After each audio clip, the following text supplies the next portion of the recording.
It started with the whispers. My brother, Jake, heard them first. We were kids back then, maybe 10 and 12, living in a small town surrounded by dense, towering woods. Our parents always warned us never to wander too far, but kids don't listen, do they? And that's how it all began, our first mistake. Jake came to my room one night, pale and shaking. "Do you hear them?" he asked, his voice barely above a whisper.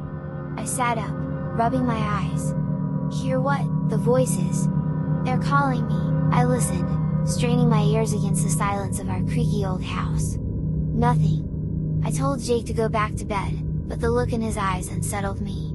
He wasn't playing around. The next day, he wanted to go into the woods. He said he had to find the source of the whispers. I thought he was being dramatic, but something about his desperation scared me.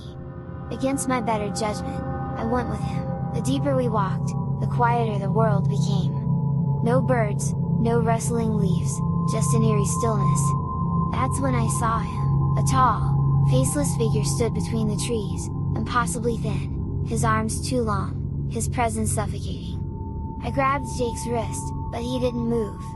His eyes were locked onto the figure, wide and vacant. Then he started walking toward it.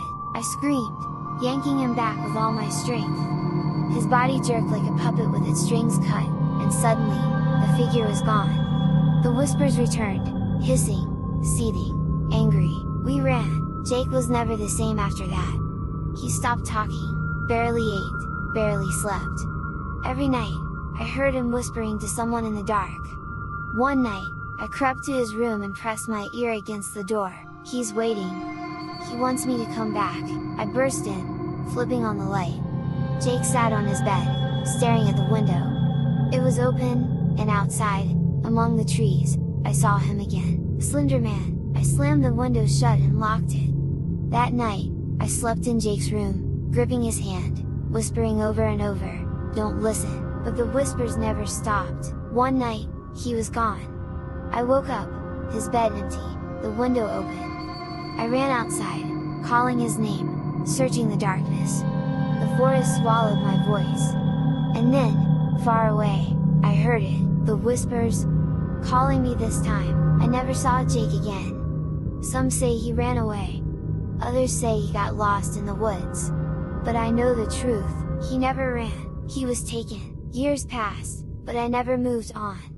I stayed in that house, the place where I last saw my brother. My parents left, unable to bear the memories, but I remained.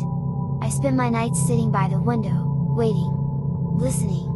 The whispers faded for a time, and I thought maybe, just maybe, it was over. I was wrong. One evening, as I lay in bed, I heard something outside. Not whispers this time, but footsteps. Slow, deliberate, crunching the leaves beneath them. I held my breath, my body frozen in place. The footsteps stopped beneath my window, and for the first time in years, I felt the air grow thick with that suffocating presence. I didn't want to look, but I had to. I turned my head ever so slightly, peering through the glass. The figure stood there, just as I remembered him, tall, thin, faceless. But he wasn't alone. Jake was with him. My brother stood in the shadows beside the figure, his body still, his face pale. But his eyes, his empty, hollow eyes, were locked onto mine. And then, without moving his lips, I heard his voice inside my head, "Come with us." I stumbled back, clutching my chest as my heart pounded. This wasn't real. It couldn't be. But the whispers began again, louder than ever, crawling into my skull like writhing insects. I fought it. I tried to resist, but the pull was unbearable. It was like invisible hands wrapping around me, dragging me toward the window. I gritted my teeth, clenched my fists, and forced myself to turn away. I couldn't go. I wouldn't go, but then the window slid open on its own. The wind howled through the room, icy fingers brushing my skin. My body moved of its own accord, my legs stiff, my arms hanging at my sides. I stepped forward, reaching out toward my brother, toward the faceless figure that loomed behind him. I couldn't stop myself. The last thing I remember was stepping onto the cold, damp grass.